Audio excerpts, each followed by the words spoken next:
The next speaker here, over here, is Professor Paul Tae-Woo Lee. I don't know whether I have pronounced correctly. He is a professor at School of Business, IT and Logistics, Royal Melbourne Institute of Technology, MRIT University, Australia. He has a PhD from Cardiff University, UK, and M.Econ and MBA degrees from Department of Economics, Dong A University, Busan, Korea, and School of Business Administration, Yonsei University, Korea, respectively. He obtained his bachelor's degree B Engineering from Department of Nautical Science, National Korea, Maritime, and the Ocean University in Korea. At present, he is also a leader, the One Belt, One Road Research Lab at RMIT University, Australia. So his topic is related to this One Belt, One Road. So that his exact topic is strategic value of the Belt of Road Initiative from Maritime Transportation and Logistics. So we are also part of this, is the initiation by China, but we all are these neighboring nations, including Sri Lanka. Even the development of Hambantota port will be linked to this. Sri Lanka, maybe even Colombo will be linked to this. So that's the economies of this. I think Professor is going to talk about this economies of this One Belt, One Road initiative. It's over to you, Professor Lee. Thank you, Professor Mr. Chairman, for wonderful and kind introduction. Ladies and gentlemen, it's my great honor to be here. This morning, I really enjoyed the wonderful opening ceremony. It's my first experience. It's beautiful Sri Lanka ladies and gentlemen dance, and it's amazing. Right. Now, One Belt, One Road. Now it's recently Chinese government advised all scholars to use the Belt and Road initiative rather than One Belt, One Road.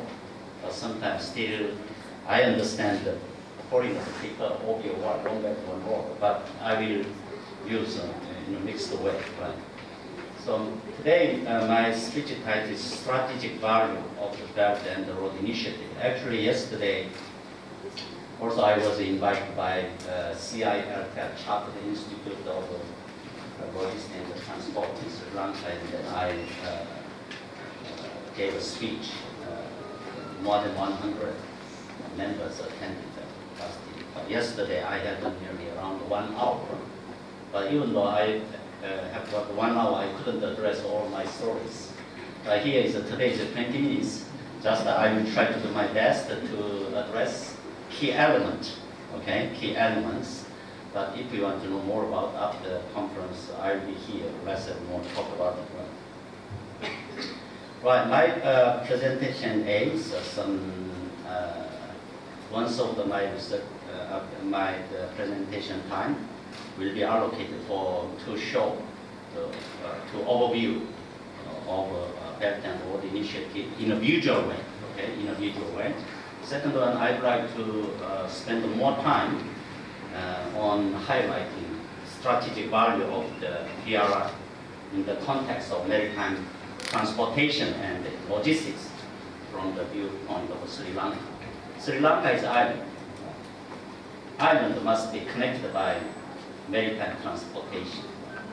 So that is very important. Of course, some cargoes can be carried by air transportation, but most of them cargoes should be carried by sea transportation. Right, there are two key elements in the Belt and Road Initiative. One is the Silk Road Economic Belt, is connecting China to the rest of the world by land side. Second key element is Maritime Silk Road, is by sea route. That is a key. If you look into the BRI document, you could find some key words. One is connectivity by land, air, maritime connectivity issues, corridor, economic corridors, and transport corridors. Another keyword is infrastructure, highway, high express train, freight train, etc. cluster, city cluster issues, zones, pilot free trade zone, marine economic development demonstration zone, etc., and the area. So owing to time limit, I'd like to focus on only corridor issues. Right, if you look at in this slide, and you could see Sri Lanka has got two ports along the Maritime Silk Road, Hambantota and the Colombo. Right, this slide shows some the China northwest inland areas and Beijing, Moscow, Eurasian high transport corridor. This is also a city clustering issues. So, and the Chengdu, Chongqing city cluster, Yangtze River city cluster, and the central Henan city cluster, Hohhot and the Brator those in the Guilin city cluster. Another one is China northeast area, the Harbin, Changchun area. That is a city clusters. So, as I told you before, my speech would be concentrate on economic corridors. That is China-Pakistan economic corridors, CPEC. And then this CPEC aims to import oil from or gas from Middle East, Iran or Iraq to China inland region by pipeline. So CPEC is not single road.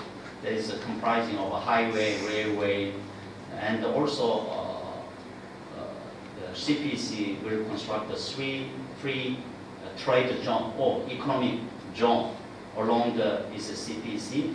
Another one is in the Guadalajara port, including international airport development.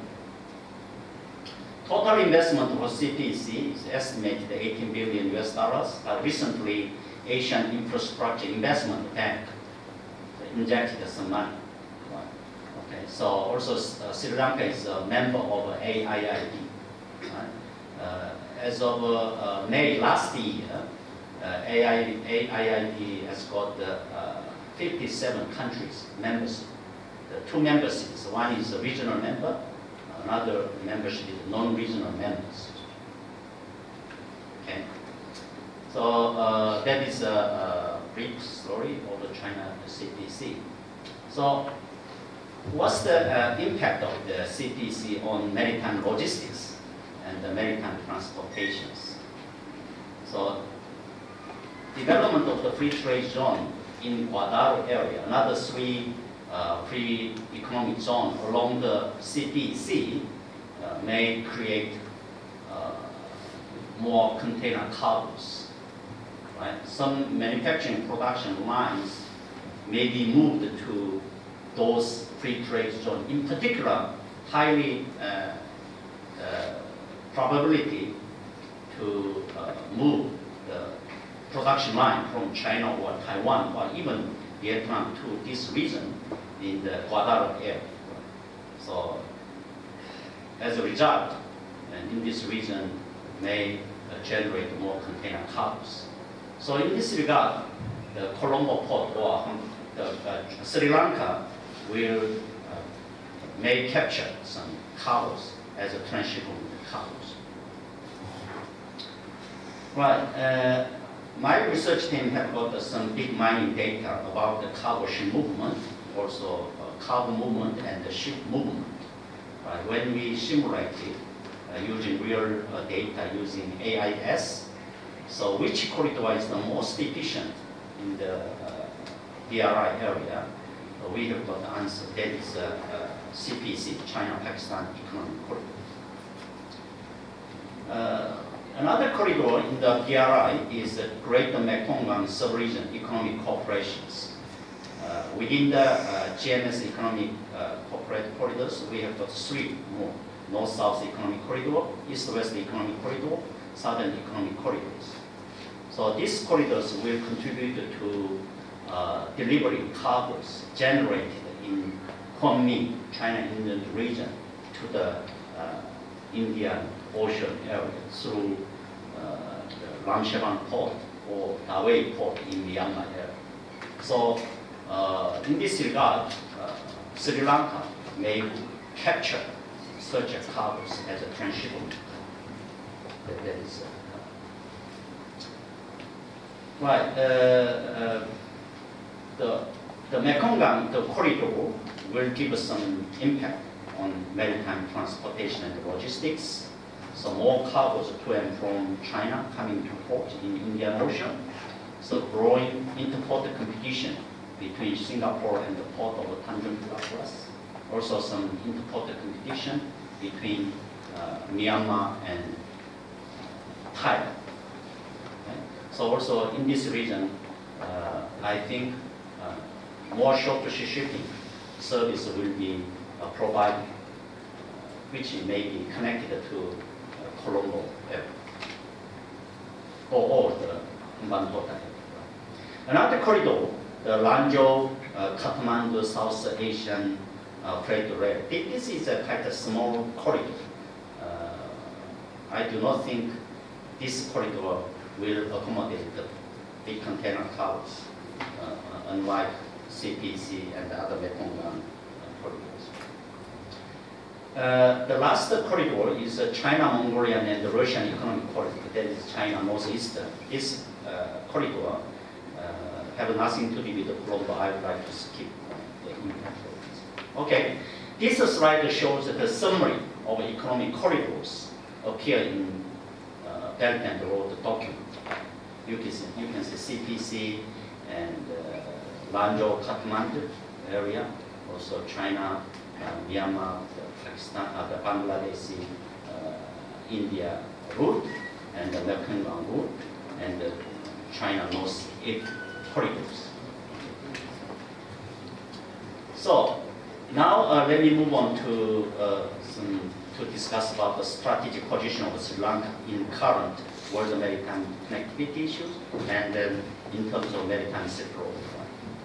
This slide is very interesting. In 1990, COSCO, China's shipping company, deployed their ships many ports, including many ports in the west coast of Africa. No calling in Colombo, right? No calling in Tanjung, the Malaysia. No calling in South Africa. But 10 years later, COSCO deployed their ships in Colombo, in the port of Colombo, as well, also calling in South Africa. Also less callings in the west of Africa. Right? That is COSCO. Right? And then now COSCO, since 2011, COSCO has been deploying their container ships to South Africa via Colombo and up to South America. That is now maritime logistics connectivity handled by COSCO or Chinese shipping communications.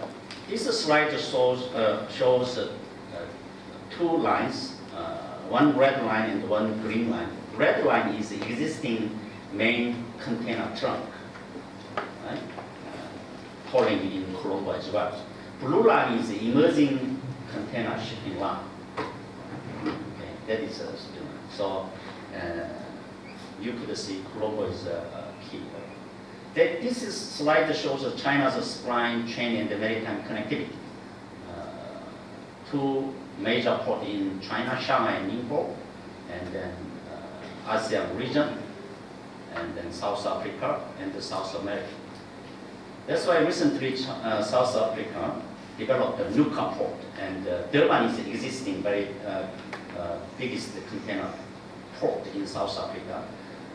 Some years ago, South African government developed the Nuka port as a transshipment hub port with free trade zone.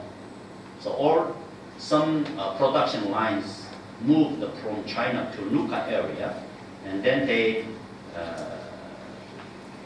produced finished goods and delivering them to the Sub-Saharan region, West Coast, West Africa coast, East Africa coast. Also some cargoes delivered to South America by relay services using distribution logistics center. Yes, that is a China supply chain and the maritime connectivity. From such a viewpoint, Sri Lanka is located on the main trunk.